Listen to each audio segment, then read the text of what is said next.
Assalamualaikum warahmatullahi wabarakatuh. Ashama harka fuunee jirra jirtu ilmaan Oromoo qaqqaalii fi gaggaariiwwan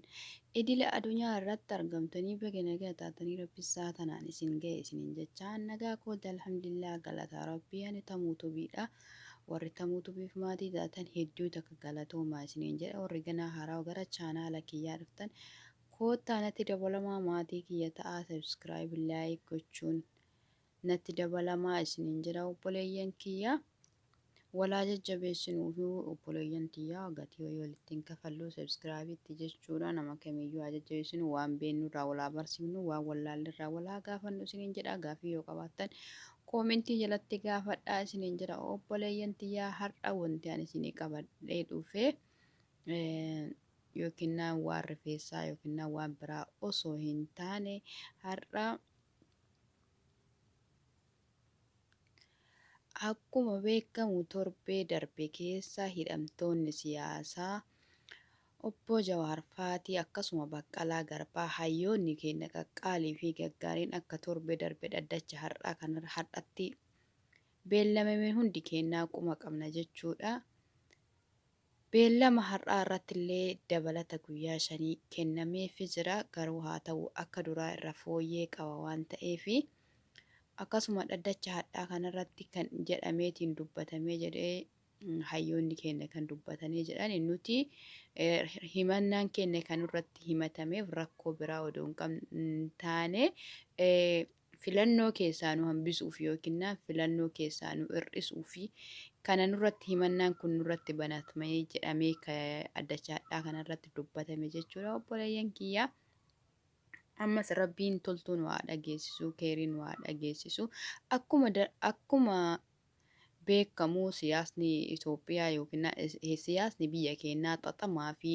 abbaa irrummaa fi ofumatti jiraachuu fi anatu bulchaa waan ta'eef abbaa dhugaa rabbitu beeka.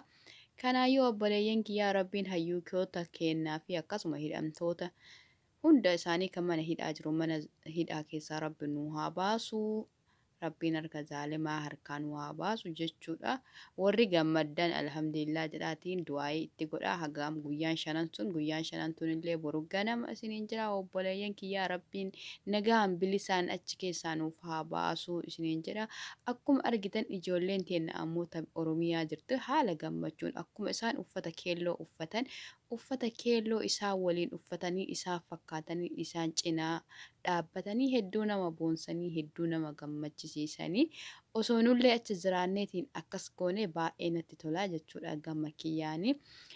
maal gochuu dandeenya ree bira hin jirre asumaa hordofuutti sirraa asumaa ilaalla jechuudha rabbiin gammachuu nu haa dhageessisu. Isiniin jedha dhaddacha dhufu irratti bilisaan bahanii isaanii rabbi nu haa dhageessisu bakkuma jirtanii du'aayii godhaa isiniin jedha warri gammaddan baga gammaddanii warri naatan ammoo akkuma naatanitti isiniin jedha namallee tuquun hin barbaachisu nu saba tokko nu lammii tokko waan taaneef namni kan jibbamuun siyaasa yookiin naaniin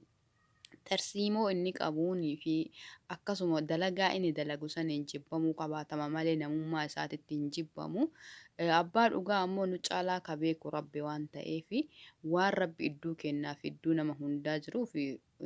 kanarratti wal loluu fi wal mormuu hin qabaannu jechuudha. Garuu bakka dhugaan jirtu dhaabbachuun dirqama keenya rabbiin hayyoota keenya mana hidhaatee rabbi nu haa baasu akkasuma warra hunda isaaniitu warra isa jalatti argamu nama 24 fi akkasuma ilmaan Oromoo qaqqaalii fi gaggaariiwwan bakka adda addaa mana hidhaa adda addaa keessatti hidhamanii dararamaa jiraatanii jiran rabbiin nu haa baasu isiniin jedha rabbiin biyya teenya biyya nagahaa biyya bilisoomte biyya gammachuu in jiraattu biyya badhaatu teenya rabbiin taa'uuf teenya nuuf haa taasisu isiniin jedha obboleeyyan kiyyaa viidiyoo isinitti dheeressuu hin barbaadu. Tanuma gammachuun kiyyas tanuma isinillee na wajjin qoodadhaa isiniin jedha namni gammaddan ammoo gammachuun teessan ammallee dhugaa isiniif haa taatu du'aayii godhaa isiniin jedha haga gaafa guyyaan 5 sun geettutti 5 tunillee boru ganama jechuudha. Har'a guyyaan hadhaarraa darbaa jirti guyyaan muraasa jechuudha 5 suni addumaa boruuf taanii